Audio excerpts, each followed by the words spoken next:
a time when the wheels of American industry were grinding to a full stop. What crisis is he referencing 8 years ago? Yeah, right when he took office 8 years ago, and he's like, hey, we got through that together. We're going to get through this together, but let's get on board and maybe start tweaking and adjusting some things we need to do. When the whole banking system of our country had ceased to function, I well remember that while I sat in my study in the White House, preparing to talk with the people of the United States, I had before my eyes the picture of all those Americans with whom I was talking. I saw the workmen in the mills, the mines, the factories, the girl behind the counter, the small shopkeeper, the farmer doing his spring plowing, the widows and the old men wondering about their life's savings. I tried to convey to the great mass of American people what the banking crisis meant to them in their daily lives. Tonight I want to do the same thing with the same people in this new crisis which faces America. We met the issue of 1933 with courage and realism. We face this new crisis, this new threat to the security of our nation with the same courage and realism. Never before since Jamestown and Plymouth Rock has our American civilization been in such danger as now. It's a crazy reference, right? It's like never since Jamestown and Plymouth Rock, when we first landed in Massachusetts, has there ever been a doubt about the success of American civilization until now. Which you can make an argument, I don't know, we fought a civil war, it was kind of reasonable. We went through the Great Depression, that's, pretty dangerous. But his point is that, like, right now, if we don't take care of our business, like, we don't have an American civilization to worry about. Doesn't it feel like he's just kind of speaking to you, though? Yeah, especially with the 1930s, right? He's just sitting around the fire having a chat.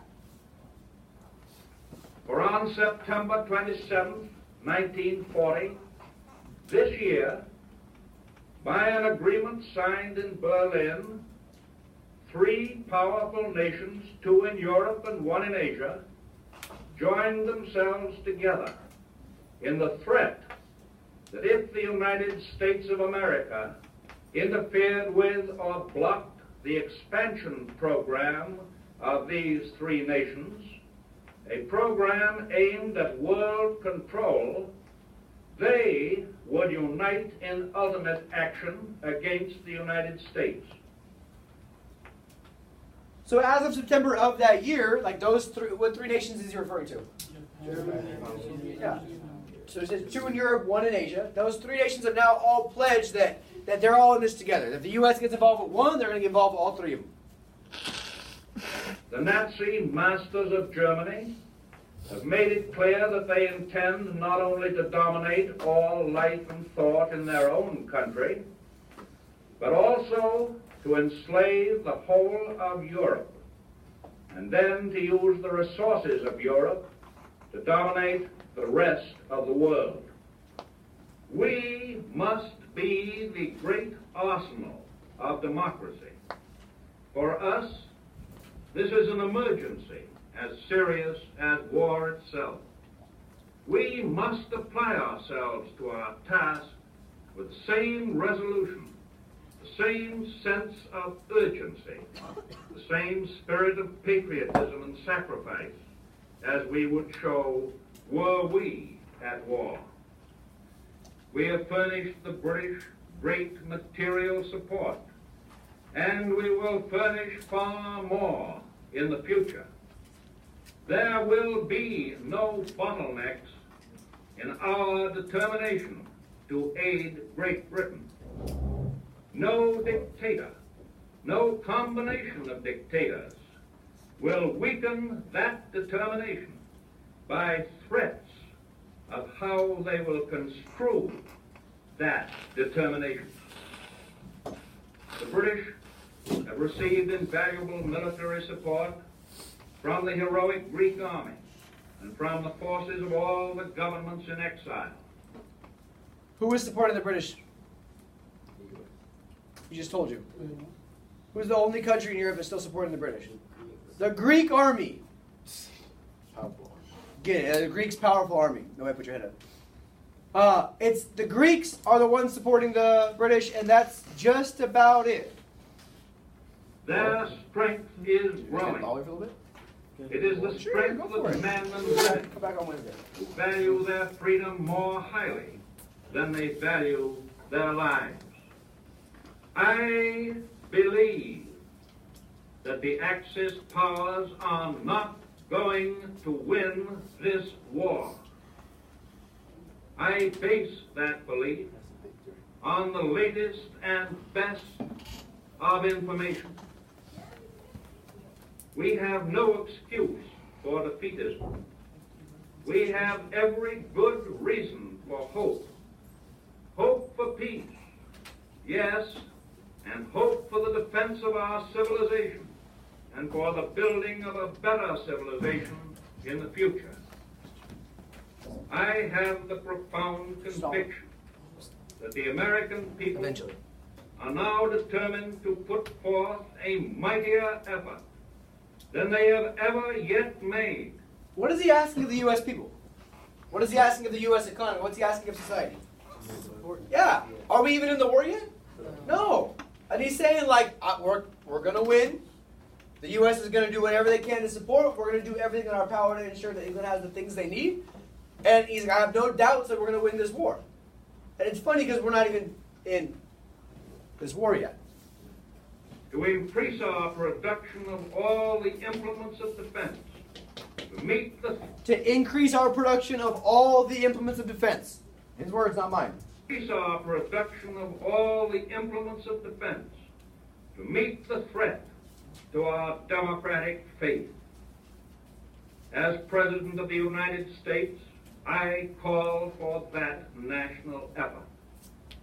I call for it in the name of this nation which we love and honor, which we are privileged and proud to serve. I call upon our people with absolute confidence that our common cause will greatly succeed. But not even a doubt there. So what does he appeal to in this conversation? What does he appeal to? What is he striving for? What's he trying to get at in this chat? Christoph, go for it.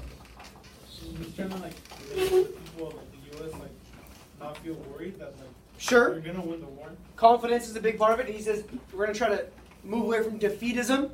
Good, good. Daniel, what else? What else is he trying to pull at? He's trying to pull out that he got through the nation through the Great Depression. Yeah. In the years. Cool, cool. Slaney, what else? I mean, I heard much of like him trying to inspire people or encourage them to continue with the war effort as well as like the government. Good. Very patriotic, right? Like we're fighting for the right things in the world. We're going to do whatever we can. And this idea translates directly into the Lend-Lease Act. The Lend-Lease Act is a huge shift because now it's in the name. What was the Cash and Carry Act for? Yeah. Well, what do people have to do? Oh, they have to pay cash. Pay cash, take it back themselves. Lend-lease is the opposite. What does it mean to lend something? Borrow. So yeah, to borrow. How about to lease something? Buy now and pay as you go. Are either of those things cash? No. So the Lend-Lease Act is a full shift to say basically to England, but later to the Soviet Union once they get themselves on Hitler's bad side, Australia, China, any country fighting against the Axis powers, any of them. We will loan you goods. We will lend you goods. We'll give you goods on consignment. You can do a layaway plan like Walmart. Whatever it is you need, we will supply it to you, and we'll send it there ourselves. So at this point, you can make an argument that we are in the war. We're not sending soldiers, but everything else is coming with U.S. approval as we're sending tanks, we're sending boats, we're sending all kinds of stuff. Planes. the Lend-Lease Act transforms the USA into this idea of the arsenal of democracy. That it's us, we're not maybe fighting the fight, but we will be supplying the entire war effort as the U.S. tries to ensure that democracy is safe in the rest of the world. So they're just allowed to ignore the neutrality act? This overrules that. This is Congress passing a new act. So other ones just are not playing. Yep, 100%. Right, when Congress passes a new law, it takes the old law out of play. So it gets rid of the Neutrality Act for the most part and says, like, we're open for business. Planes, as you can see, based on numbers, we lend lease aid over $5 billion to the United Kingdom, $3 billion to the Soviet Union once Hitler invades them and they become on our side. To Africa, the Middle East, and Mediterranean, mostly Greece, $2 billion, and even China, Australia, New Zealand, $1.4 billion. So billions upon billions of dollars. This ends the Great Depression. That ends the Great Depression. As you can see, over half of it is military stuff, but it's also services, industrial materials, food products. We are sending all kinds of stuff, as you can see in the map, all over the world, to China, to the Soviet Union, to Great Britain, to Norway, Denmark, Sweden, all over the world, so that the rest of the world has what they need to fight against totalitarianism expansion. So I like this cartoon a lot, but it takes a little bit of inference on your part. All right, so don't take it at its superficial level. What point is Dr. Seuss trying to make about the U.S. policy towards World War II? Take a minute with your partner. What point is this cartoon trying to make? Go for it.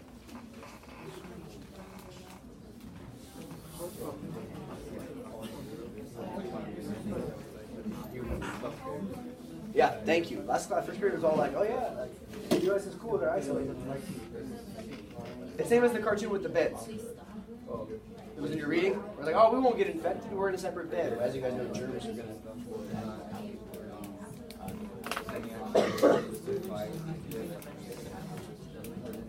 Does the bird look like it's getting tired? Everybody's here. There we go.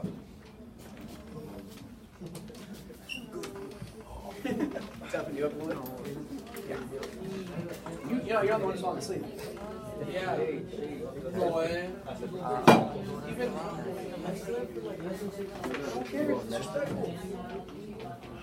But when I came back from Atlanta, I was gone all weekend. When I came back, I was teaching on Monday, good to go. You don't see me in class like, oh man, can I have an extension? We'll be in class tomorrow. I bet you'd like that. All right. Talk to me, please. Kat, what do you think? What is this cartoon trying to get at, kid?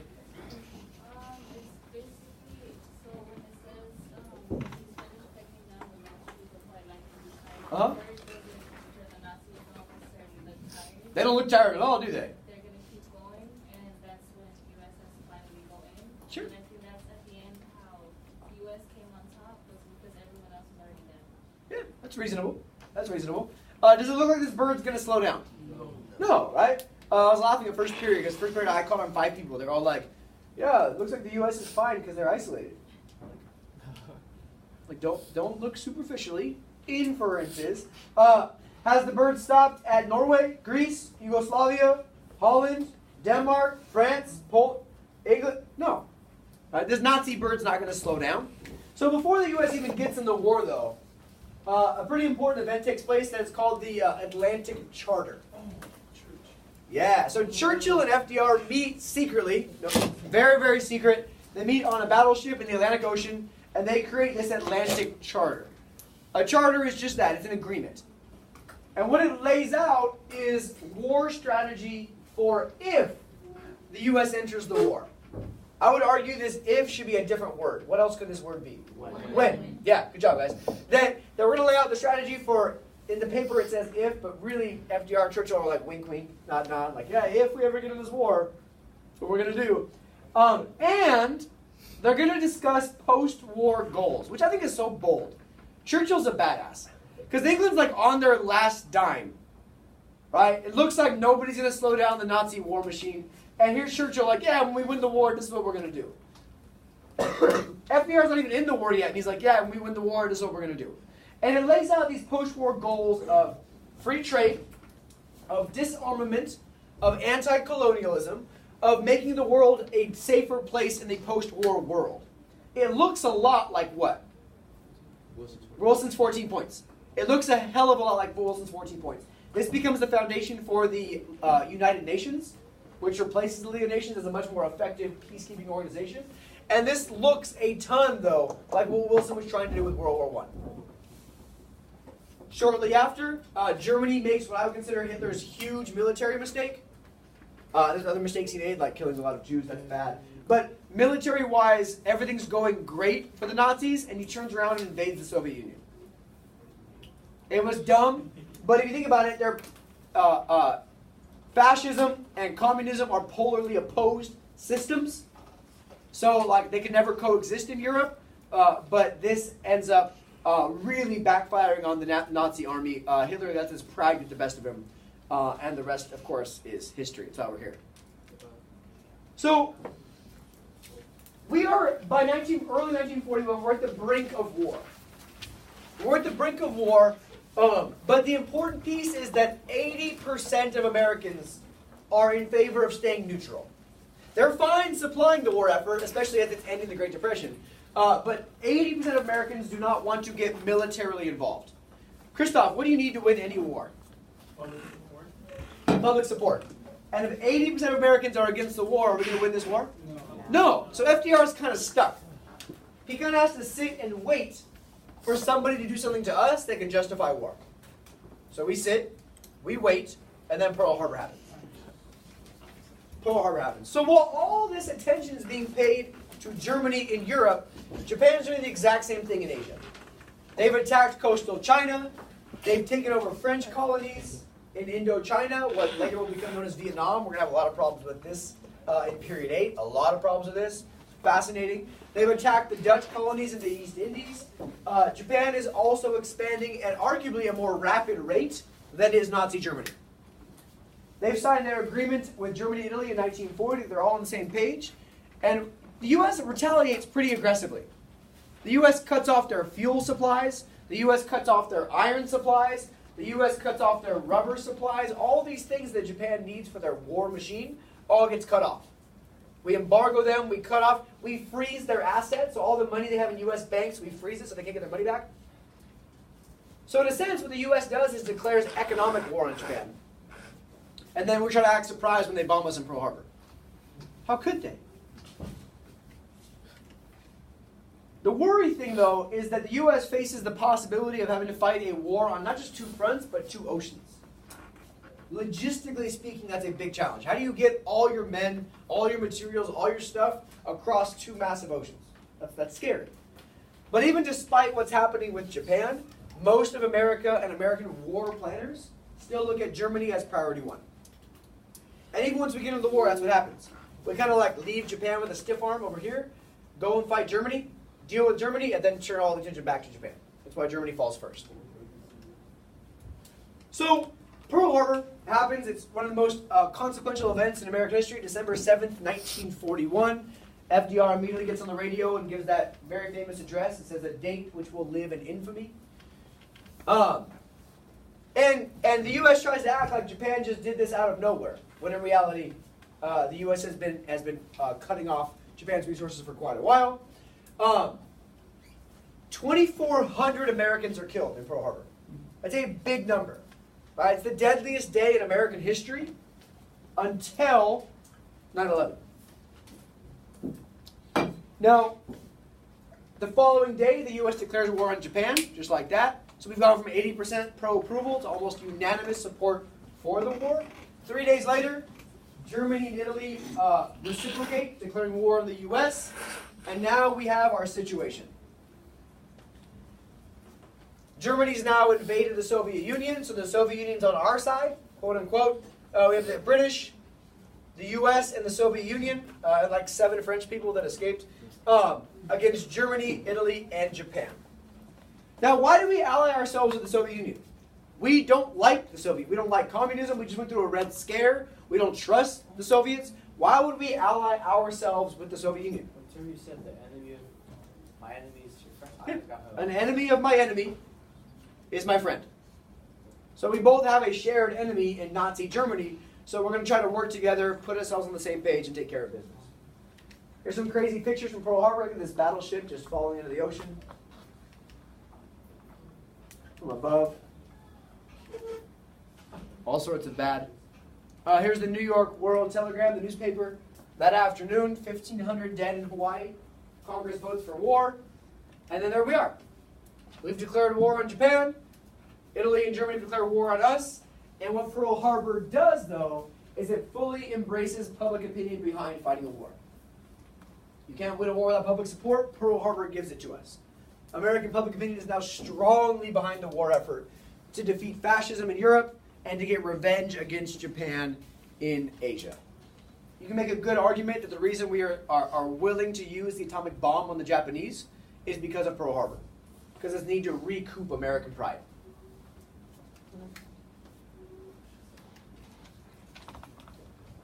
Now the war, as we transition into wartime with the impact on the domestic or home front, the war is going to impact all of American life. It's arguably, with the only competition being the Civil War, the most total war in American history. The war that takes over all aspects of life. Takes over our politics. Takes over culture. Takes over public opinion. Takes over the mass media. Takes over everything. The boost of wartime industry very quickly is going to end the Great Depression and leave us with a better economy than even we had in the 1920s, employment-wise. And the war is going to have a huge impact on women, a huge impact on African Americans, a huge impact on Japanese Americans, and a moderate impact on Mexican Americans. So, what we do during every war, and this war is not the exception, but it's the rule, is grow the size of the government. Please know that as a continuity. In every single war, the size of the government grows. A question for you guys. What has the government been doing the previous 8 years? Growing. All, right, all of these New Deal agencies, New Deal spending, New Deal programs. So in a sense, in terms of like the structure of the government, we're prepared for this. To your next question. Right? We've been growing the government's power. We've been growing the government's size. We've been using the government for more sorts of stuff. So come World War II, we're ready to then, instead of using all these government programs to deal with economic problems, to shift them to fight a war. Almost immediately, the Congress passes the War Powers Act. We'll have a couple more of these coming up in the 1970s, which gives President Roosevelt unprecedented power. And we create new agencies pretty quickly to direct the economy, which I think is funny. Because didn't we just slap Roosevelt on the wrist and declare some programs unconstitutional because he was trying to control the economy? And now all of a sudden it's okay because it's war. To control the economy, to create propaganda, to sell war bonds, to keep enemy subversion or spies from taking over America. So it's so funny because a lot of the stuff that FDR wanted to do during the Great Depression, he'll have no problem doing during World War II, but it's okay this time because it's war. What are the two programs that were ruled unconstitutional? Yeah, no, CC's fine. The AA and the NC. and the NRA, right? Because both were trying to fix too much what you could charge and how much you could produce. Now, the government's going to have no problem telling you to produce X amount, you to produce X amount, you to only charge X amount, because during wartime, it's all justified. Good examples, we give FDR the power to create new government agencies, to censor the press, again, not surprising, to limit civil liberties, to take away personal property. We almost, during World War II, allow FDR to do whatever the hell he wants. 3 agencies that I ask you to know: the Office of War Information, the OWI. The Office of War Information is going to control the press, control the print media, control the radio media, and put out all kinds of film propaganda. There's some really good stuff at this link if you are curious. PowerPoint's online, you can click on it. Some really good pro-war propaganda. I'll show you one for war bonds in a minute. We also create the Office of War Mobilization to mobilize or move the economy, coordinate the draft people, but more importantly, to control consumer prices. Doesn't sound like capitalism. To control the labor force. Doesn't sound like capitalism. But it's fine, because it's war. And finally, the brand new Office of Strategic Services. This is the foundation of what will become, after World War II, the CIA. This becomes the CIA, still an agency today, to gather intelligence, to spy, to figure out what the hell is going on in the rest of the world. I think a stunning statistic is the U.S. government spends $250 million a day for the duration of World War II. $250 million bucks a day. That's how you end a Great Depression. That's insane. So look at the economic impact. By any single measure, let's use unemployment. Here is the Lend-Lease Act. Unemployment is here at about 17%. By the end of the war, we're below 1%. Imagine being that 1% of America that's still unemployed. Right? Imagine being that unemployable, that in the middle of a huge war economy, you still don't have a job. The Kevin Scott Garcias of the world. Not Kevin Scott Garcia. Personal savings, the amount of money people have in the bank skyrockets because nobody has any money to spend because of rationing.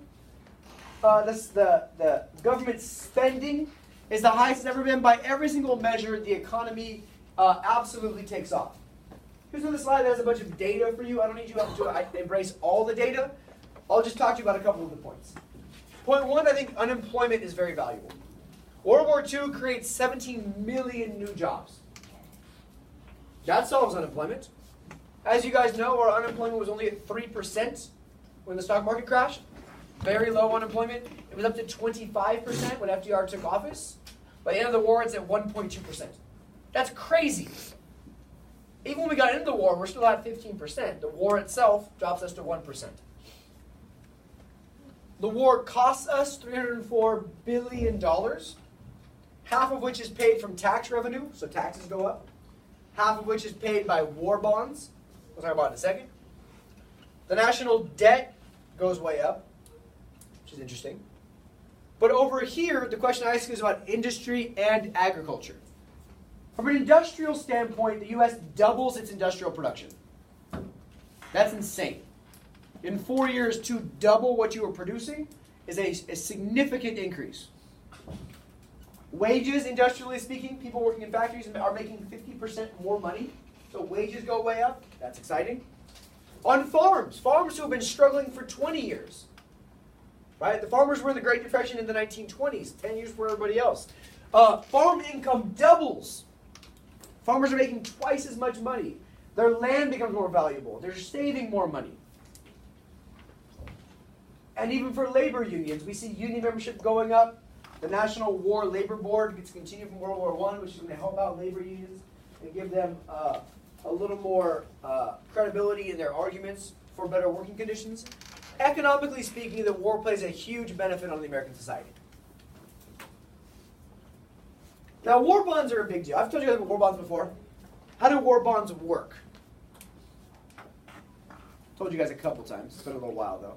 Isn't it where like people give money to like the government? Yes. And the government pays them money? Yeah. You buy war bonds. And it's basically a short-term loan to the government, and they're going to pay you back with interest after the war. So in a sense, it's a way to kind of crowdfund or crowdsource the war effort. Well, as you guys saw, the U.S. is going to sell $168 billion bucks in war bonds. So all that money is money people aren't spending. In a sense, they're saving it because they're going to get it back later. This is going to fuel right into all the riches of the 1950s. So we see ads like this, back them up, buy extra bonds. What is this trying to appeal to? Well, yeah, I would hope. Support. Sure, what kind of support though? Economic support. Yeah, but emotional support, right? Like, look at this guy's over here fighting in this godforsaken place. All you got to do is buy extra war bonds. Likewise, buy war bonds, and there's Uncle Sam looking all aggressive. We got planes, we got soldiers. All right, appealing to people's patriotism. And I'll show you the way they're selling them and how they're trying to push for public opinion.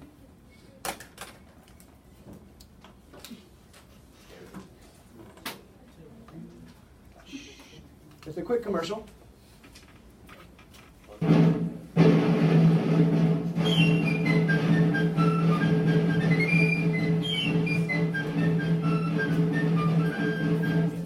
So we got Bugs Bunny and this patriotic scene behind him of American history. The tall man with a high hat and a whiskers on his chin will soon be knocking at your door. and you ought to be in. The tall man with the high hat will be coming down your way. Get your savings out when you hear him shout, any bonds today? Come on and get 'em, folks. Come on, skip right up and go. Any bonds today? Bonds of freedom, that's what I'm selling. Any bonds today? Scrape up the motion can. Here comes the freedom man, asking you to buy your share of freedom today. Ah, 90 stamps today. Give kitties. Wanna be blessed? We all invest in the USA. Sammy, my Uncle Sammy. Here comes the freedom man. You can't make tomorrow's plan. Not unless you buy a share of freedom today. Any stamps, any bonds today. Boom. That was a commercial back then? Yeah. That's a commercial put out during World War II, shown in the movies. I know. But what's the phrase they use to try to push for the sales? Buy your share of freedom today. So it's your job as American people to do your part and buy war bonds to supply the war effort. This is one of my favorite pieces of American propaganda ever.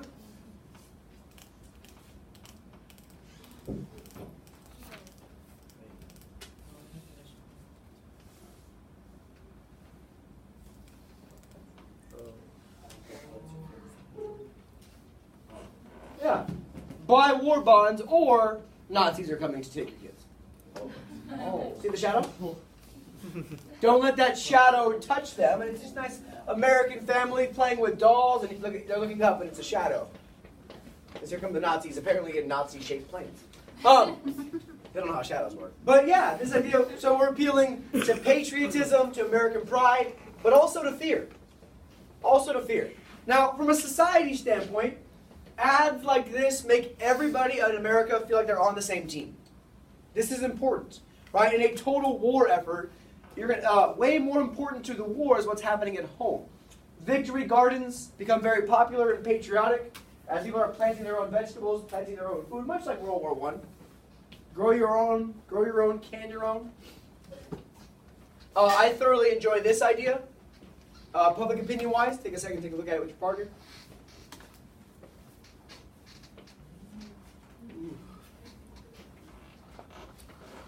I like this a lot. The idea that the person in Europe fighting the war is just as valuable as the person in the factory working to supply the war effort. That both people are an equally significant piece of the American war effort and mobilization. Again, appealing to people that are just working in factories, making them feel like they are just as important to the conversation as every soldier. So we see workplace unhappiness decrease. People aren't calling out from work sick. People aren't going on strike because everybody feels like their job is to keep the American economy running. You're darn tootin', we'll keep them shooting.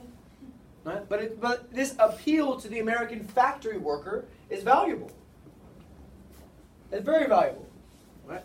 Also playing a role is a very important organization called the Office of War Information.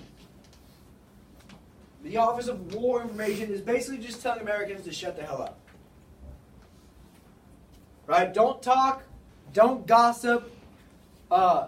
Enemy ears are listening. Loose lips sink ships. Don't talk about troop movement. Don't talk about anything else. Just, I get excited sometimes. Thank you. You awake now? Okay. Okay. Going hand in hand with this office is the Office of Censorship. As America is going to start shutting down people's private mail, if they're talking about what work they've been doing, where they've been working. This is a very famous one. This American sailor is drowning and just pointing up and saying someone talked. Kind of scary. Wanted for murder. This lovely looking lady. Her careless talk cost lives. So the idea being that like when American soldiers come back for their short trips to Europe or elsewhere, they are docked in port cities like New York City, like Los Angeles, like San Diego. They may be engaging in some sort of sexual activities, and they want to talk about what they've been doing and say, hey, women, if you hear stuff, keep it to yourself. And look at the fear propaganda. The one on the left is great. Our homes are in danger now. As we look at a menacing Hitler and a menacing Japanese guy, Hitler's mustache. Look at that thing. And look at this. Our job, keep them firing. You go to work and do your job, everything else will take care of itself. Well, as you wake up with a little cough and you're worried about Nazi Germany taking over America, you're going to go to work.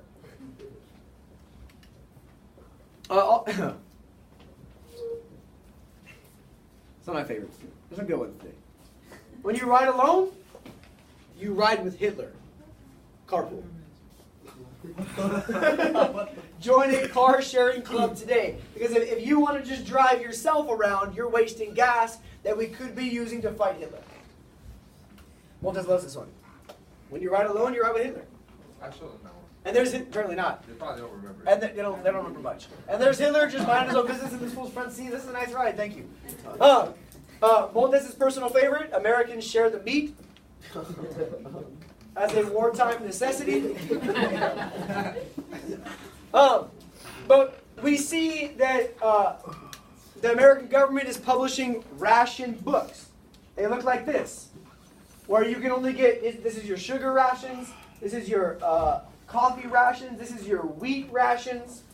So Americans are on a very strict rationing. We're making do with less, and nobody's complaining about it because of propaganda like this that makes everybody feel like they're doing their part. Everybody's doing their part. I cannot stress to you guys how important it is that it's America's, not military, the military plays a big role, of course, but it's America's ability to produce which wins this war. But the war would have been over before the U.S. even got into it, if not for Lend-Lease and the British. America outproduces combined Germany and Japan. Combined. Italy's out pretty quick. They're like France, the France of the Axis powers. Heavy industry, all of American industrialization is converted to war production, and it's all run by the War Production Board, which is something that FDR wanted to do during the Great Depression and was not allowed to do so. The numbers make more sense. 15 million Americans serve in the armed forces. That's a lot. 60 million Americans work in the armed services industries to supply the war effort, to fuel the war effort, to build the war effort. So 4 times as many American workers support the war as American soldiers. During the course of the war, the U.S. makes double the goods of Germany and 5 times the amount of goods as Japan. The U.S. strongly outproduces both, and in what becomes a very industrial war, it's the U.S. industrial might that makes the war go the way it does. And all of this is coordinated by this War Productions Board. This one's fantastic too. You guys want to look at this one? It's freaking awesome. An idle machine is working for Hitler. Be on the job. And there's some sort of war machine, and there's Hitler sitting on it. Right? An idle machine, a machine that's not working. Help harvest war crops, plant a victory garden. America is the loser too when avoidable accidents stop production. So very specifically.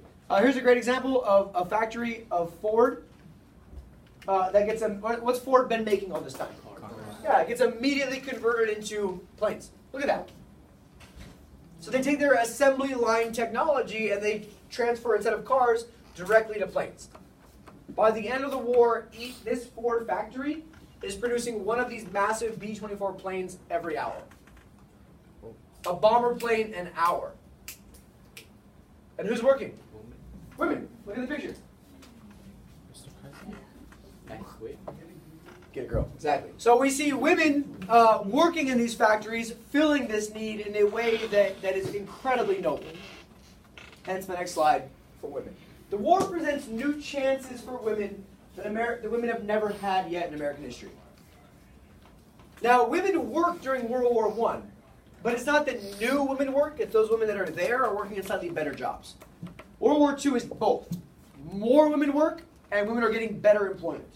We see women, 19 million of them working during the war. That's a huge number. And the key here is that it's not just young single women, like the Lowell girls, for example, like other time periods of American industry. In this case, a good chunk of the new female workers are leaving the domestic sphere. They're leaving families. They're leaving kids. Right? They're choosing to go work to support the war effort. They're married. They're middle-aged. They're not just these young girls that don't have other options. They're leaving a mom life, the domestic sphere, to go work. Really, for the first time, we're seeing women working in what's before been considered exclusively male fields. Mostly industrial work. Mostly industrial work, which for a short time is going to temporarily redefine where women belong. It's going to change the sphere for women. That no longer do women just have to operate in a domestic sphere, taking care of kids and their families at home, but now they can contribute to this huge war effort in a way that would have been unimaginable 20 years before. Unfortunately, it's not all good. Women earn about 65% of what men earned in these working jobs, but it still is a significant amount of progress for women in the economy. Here's two good examples of female-based propaganda. You guys should know Rosie the Riveter. She's famous. The real Rosie the Riveter just died. Yeah. No, about 2 months ago. Yeah. So Rosie the Riveter, the person that this was inspired by and modeled after, just recently died, which is crazy. But this is famous. We can do it. Just encouraging other women to get involved. Riveting is this. It's just drilling on the rivets that tie things like planes and boats together. We see women getting involved in the Women's Army Corps, helping with map making, with logistics. Women getting involved in the Women's Army Air Corps as pilots. Yeah, women are serving as pilots, not flying military missions, but flying logistical and support missions to move troops around the United States, move troops around places that are not in conflict zones, which is a pretty big deal. Women are getting big jobs in the military.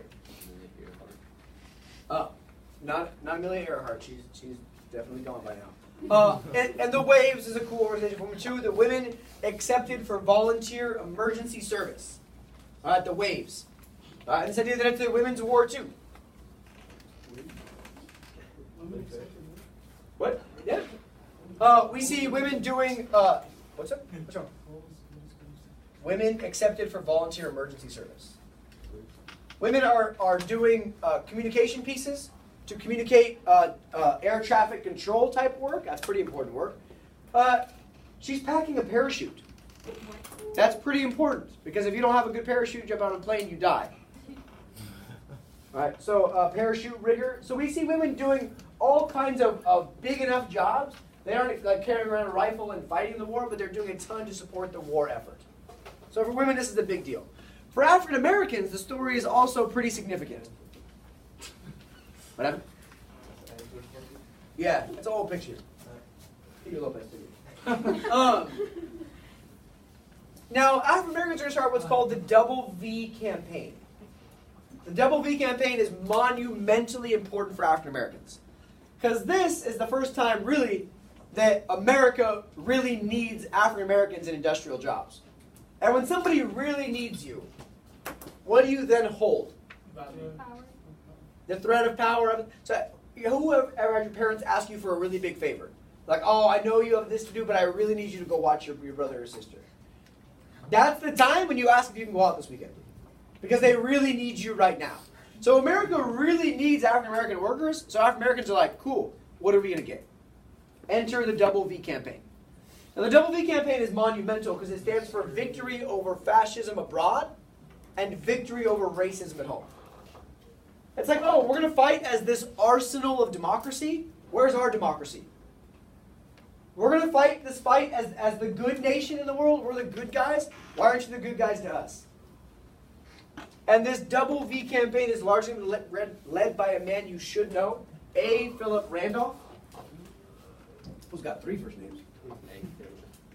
A. Philip Randolph. And he threatens a march on Washington, which I'll talk about a little more in a second, in which he threatens to march 100,000 plus African Americans into the Washington, D.C. Capitol, asking for changes in the way they're treated by the U.S. government. There's other important groups like CORE. They're going to play a really big deal in the civil rights movement right after this.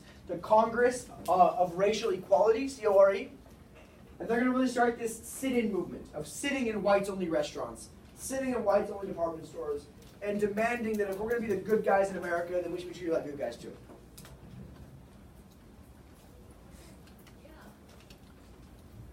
Now, African Americans are going to serve in large numbers in the actual military, but they're going to be in segregated units, just like World War I.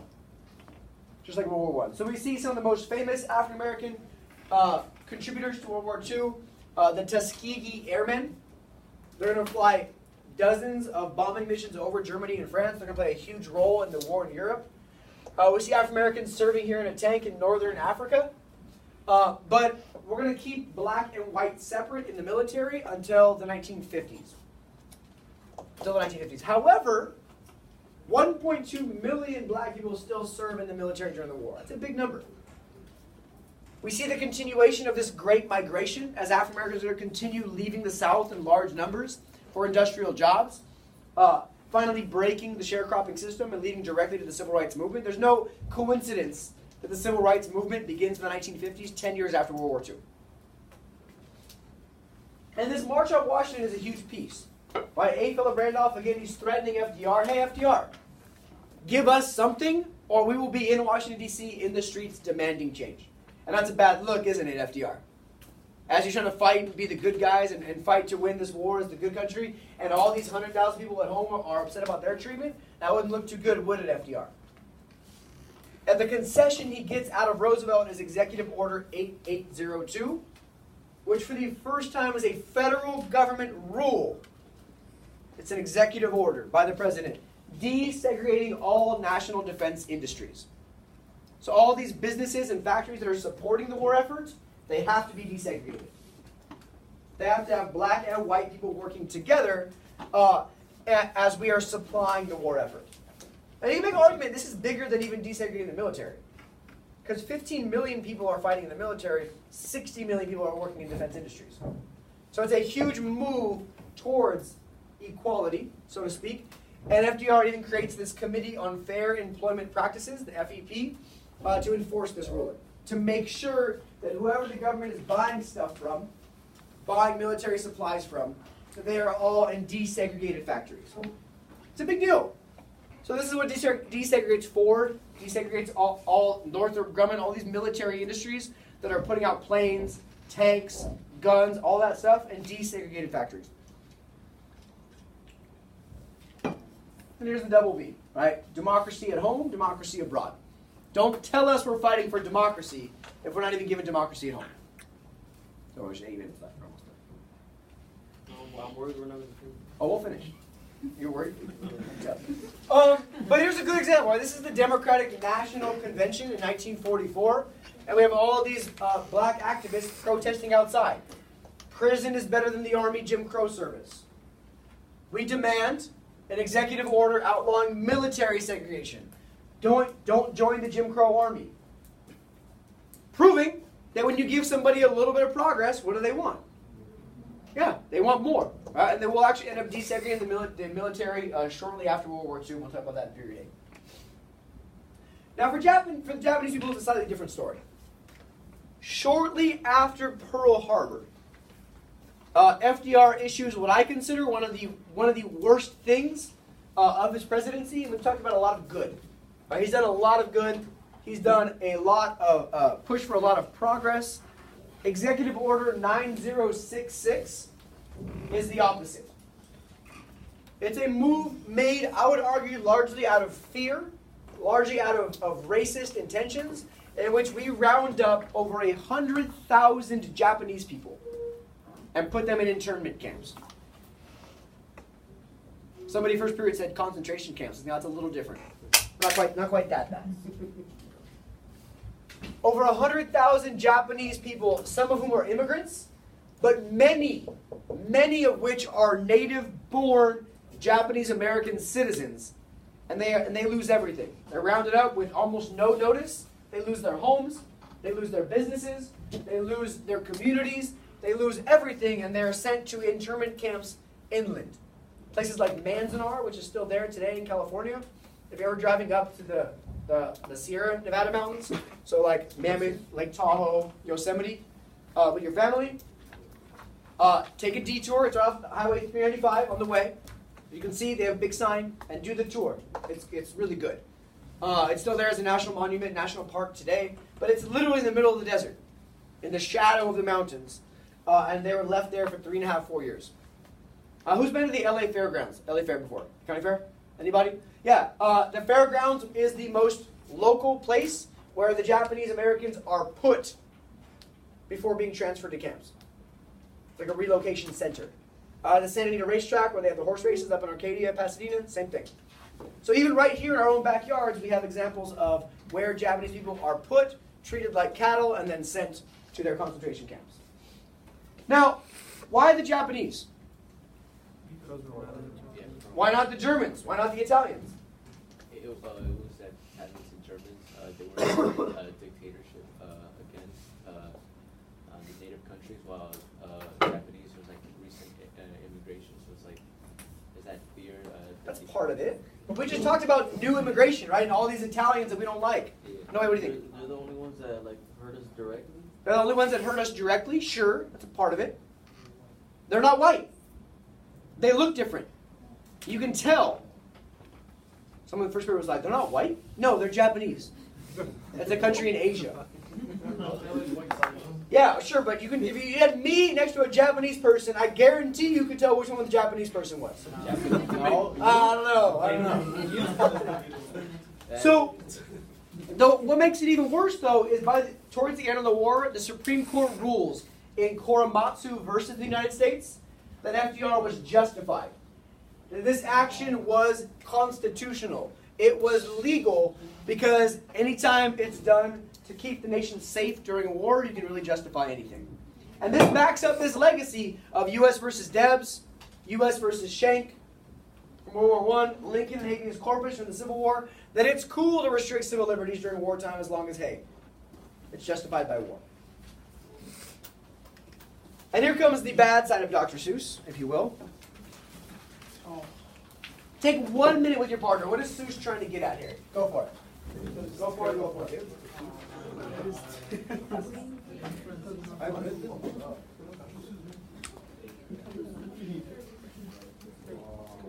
got you 50 slides, 3 slides. Day after JSA, on a Monday, with third period, and did it, and only know he fell asleep. And he fell asleep during an FDR speech. He was in a wheelchair, right?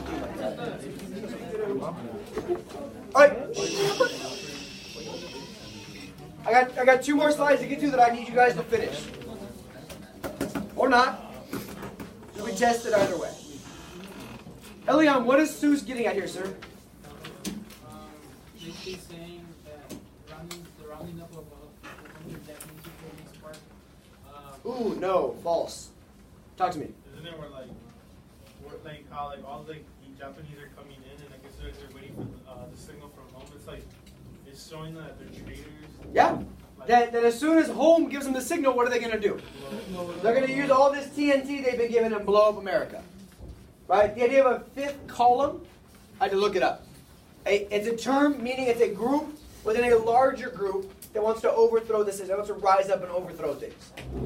So Seuss is arguing, first of all, this is an incredibly racist caricature, and they're just waiting for the signal from home and they're going to use all this TNT and rise up against America. It's racist. Good job, Seuss. Now, for Mexicans, we see very important the Braceros program, in which undocumented immigrants are invited into America to come take agricultural jobs in the southwest United States.